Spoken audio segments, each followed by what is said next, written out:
अस्सलाम वालेकुम बच्चे, कैसे हैं सब लोग? होप सो सब ठीक होंगे। आज हम फर्स्ट ईयर की physics according to new syllabus बच्चे चैप्टर 11 के एक्सरसाइज के कंस्ट्रक्टेड रिस्पांस क्वेश्चंस देखेंगे। So let's just see the response questions. हमारे पास जो फर्स्ट वाला क्वेश्चन है बच्चे, रेडियो सिलेबस में क्रॉस हुआ है तो इसको हम नहीं करेंगे। सेकंड वाला क्वेश्चन है, ये भी हमारे पास क्रॉस हुआ है तो ये भी हम नहीं करेंगे। 11.3 करते हैं। कहते हैं the speed of light is just 50 metre per second, how would everyday events appear to. अच्छा, हमने ना ये बात पढ़ी है कि जो हमारे पास स्पीड ऑफ लाइट होती है वो बेसिकली क्या होती है, 3 × 10⁸ ठीक है। बहुत ज़्यादा हाई स्पीड होती है लाइट की, जो कि 3 × 10⁸ होती है, ठीक है।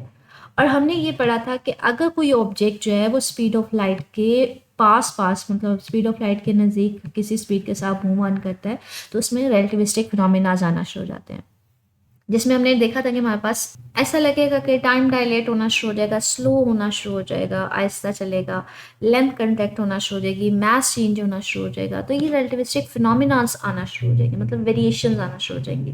कब? अगर कोई ऑब्जेक्ट जो है वो स्पीड ऑफ लाइट के मतलब पास पास बहुत ज़्यादा स्पीड के साथ मूव ऑन करे। कितनी? अप्रॉक्सीमेटली जो मैंने आपको बताई है 3 × 10⁸, इसके पास पास मूव ऑन करे। अब वो कहते हैं अज्यूम करो कि मेरे पास स्पीड ऑफ लाइट जो है वो ये नहीं है बल्कि 50 मीटर पर सेकेंड है। फिर क्या होगा?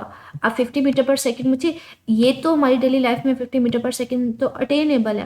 तो इसका मतलब है अगर मैं अज्यूम करती हूँ कि मेरे पास जो स्पीड ऑफ लाइट है वो 3 ×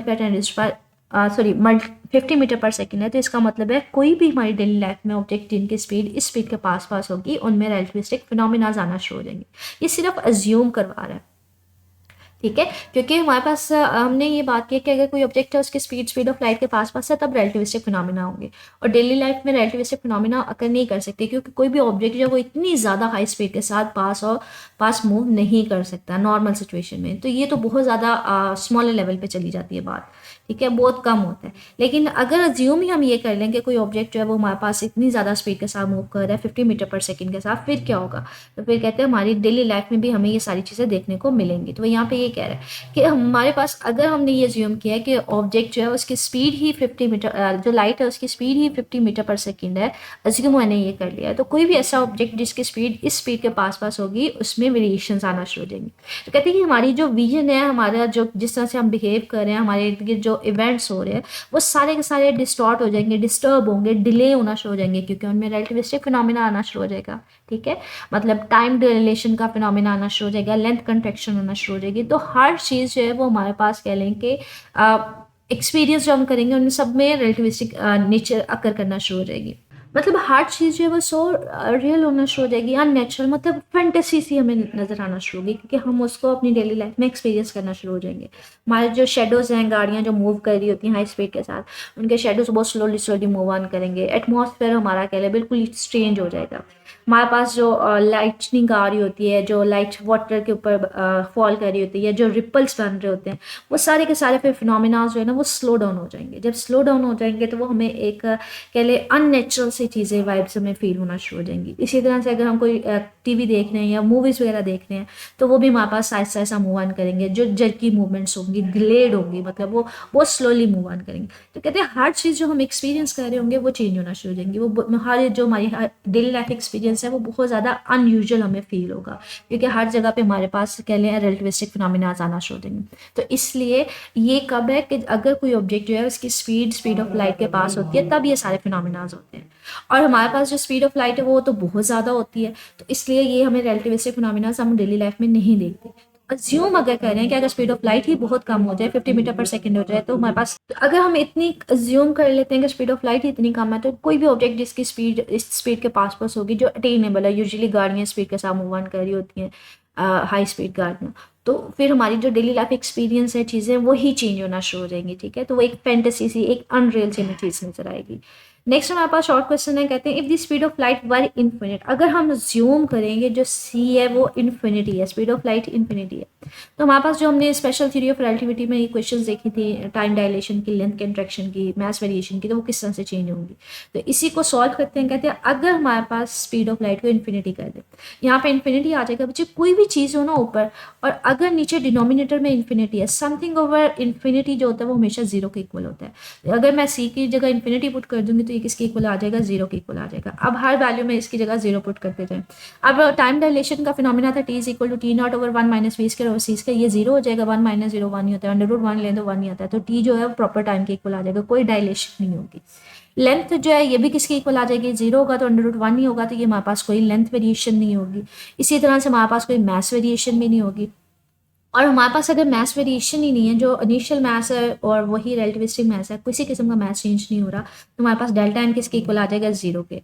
ठीक है, डेल्टा का मतलब होता है चेंज, लेकिन अगर चेंज ही नहीं आ रहा, जितना पहले मास है उतना ही बाद में, अगर हम स्पीड ऑफ लाइट को इन्फिनिटी ले लें तो हमारे पास इसका मतलब है कि टर्म जीरो हो जाएगी, एनर्जी में भी चेंज नहीं आएगा। ये सारी इक्वेशन कब चेंज हो रही है, जब हम अज्यूम करें स्पीड ऑफ लाइट जो है वो इन्फिनिटी है। तो आपने सिर्फ और सिर्फ इक्वेशन को रीराइट करना है कि अगर स्पीड ऑफ लाइट इन्फिनिटी करेंगे ये जीरो हो जाएगी, ये T is equal to initial time के इक्वल आ जाएगा, लेंथ जो होगी वो इनिशियल लेंथ के इक्वल आ जाएगी। ठीक है, नेक्स्ट शॉर्ट क्वेश्चन देखते हैं हम लोग, हमारे पास है, कहते हैं according to the Einstein equation is equal to mc square, is it possible to create a single electron from energy. हम लोगों ने इसमें पेयर प्रोडक्शन पढ़ा था। ये नेक्स्ट चैप्टर 12 में हम लोगों ने एक टॉपिक पढ़ा था पेयर प्रोडक्शन के नेम से, कि जिसमें एक फोटोन आता है, उसके रस्ते में अगर कोई न्यूक्लियस होगा तो जब इससे क्लाइड करता है तो यहाँ पे दो पार्टिकल्स प्रोड्यूस होते हैं, एक इलेक्ट्रॉन होता है और एक पॉजिट्रॉन होता है। तो कहते हैं ऐसा पॉसिबल है कि आपके पास फोटोन आ रहा है, उससे सिर्फ एक पार्टिकल प्रोड्यूस हो, दूसरा ना हो। मुझे ऐसा पॉसिबल नहीं है, क्यों, क्योंकि इसमें चार्ज कंजर्व रहना चाहिए। अब स्टार्टिंग में एक फोटोन आ रहा है, एक एनर्जी वेव आ रही है, उसकी तो कोई चार्ज ही नहीं है। अब अगर इससे दो पार्टिकल प्रोड्यूस हो रहे हैं, एक इलेक्ट्रॉन और एक पॉजिट्रॉन, अब एक के ऊपर प्लस आ जाए, एक के ऊपर माइनस आ जाए, अगर दो होंगे ना तो एक दूसरे के चार्ज को ओवरऑल वो कैंसिल कर देते हैं, तो बाद में कोई चार्ज नहीं होता। लेकिन अगर एक ही पार्टिकल प्रोड्यूस होगा तो फिर तो कोई चार्ज आएगा ना, फिर तो एक नेगेटिव चार्ज अपेयर हो जाएगा। तो इसलिए चार्ज कंजर्वेशन के लिए दो पार्टिकल का प्रोड्यूस होना जरूरी है। तो कहते हैं according to Einstein equation show करता है कि जो एनर्जी है उसको मैथ्स में कन्वर्ट करवाया जा सकता है। जैसे मैंने अभी आपको ये फिनोमिना दिखाया, ये चैप्टर 12 में आप लोग पढ़ेंगे पेयर प्रोडक्शन का। ठीक है, कि जिसमें एक वेव एनर्जी पैकेट आता है, वो किस में कन्वर्ट होता है, एनर्जी पार्टिकल्स में कन्वर्ट होता है। ठीक है, तो कहते हैं हमारे पास आइंस्टाइन में किया कहती है एनर्जी जो है वो मैथ्स में कन्वर्ट हो सकती है, लेकिन कभी भी ऐसा नहीं हो सकता कि एक पार्टिकल प्रोड्यूस हो। क्यों, क्योंकि ये हमारे पास कंजर्वेशन ऑफ एनर्जी और चार्ज के अगेंस्ट होगा। जैसे मैंने अभी आपको ये बात समझाई है कि अगर स्टार्टिंग में एनर्जी है, इसका तो कोई चार्ज ही नहीं है, इससे दो पार्टिकल प्रोड्यूस होते हैं। ठीक है, एक होता है इलेक्ट्रॉन और एक पॉजिट्रॉन, वो एक दूसरे का इफेक्ट को कैंसिल कर देते हैं। इसके ऊपर माइनस चार्ज होता है, एक के ऊपर प्लस, तो माइनस प्लस करेंगे तो ओवरऑल नेट कोई चार्ज नहीं होता। ठीक है, लेकिन अगर एक पार्टिकल होगा तो हमारे पास चार्ज कंजर्व नहीं रहेगा। ठीक है, तो यहाँ पे ये कह रहा है कि हमारे पास conservation of energy and charge वो जरूरी होता है। ठीक है, तो इसलिए ये अगर एक चार्ज पार्टिकल प्रोड्यूस होगा तो ये वायलेशन होगी कंजर्वेशन ऑफ चार्ज के, सो ऐसा पॉसिबल नहीं है। नेक्स्ट क्वेश्चन की तरफ चलते हैं, मुझे कॉम्प्रिहेंसिव क्वेश्चन लॉन्ग क्वेश्चंस की तरफ। 11.1 कहते हैं what is meant by frame of reference.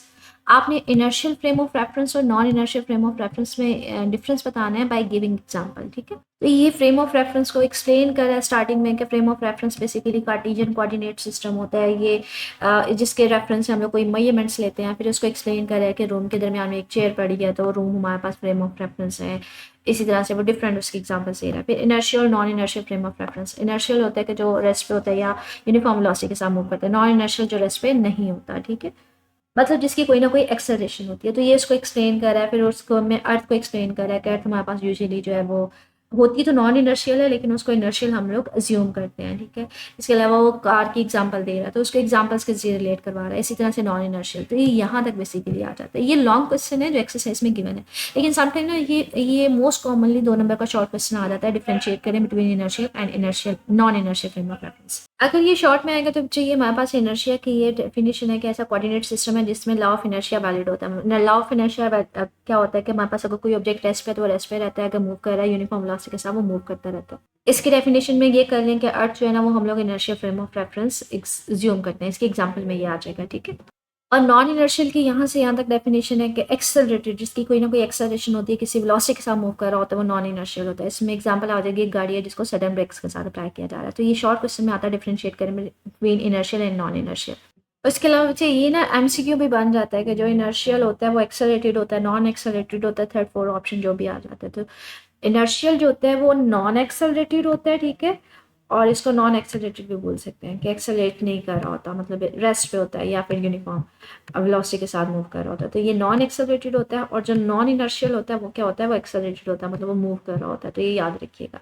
Next long question देखते हैं, मतलब ये इंपॉर्टेंट है एमसीक्यूज और शॉर्ट में। लॉन्ग में तो ओवरऑल उसको एक्सरसाइज में बना के दिया हुआ है तो वो कर लेंगे। 11.2 है, कहते हैं डिस्क्राइब करें Einstein mass energy equation, why we cannot observe its effects in daily life and consequences, इसके एक्सप्लेन करना है।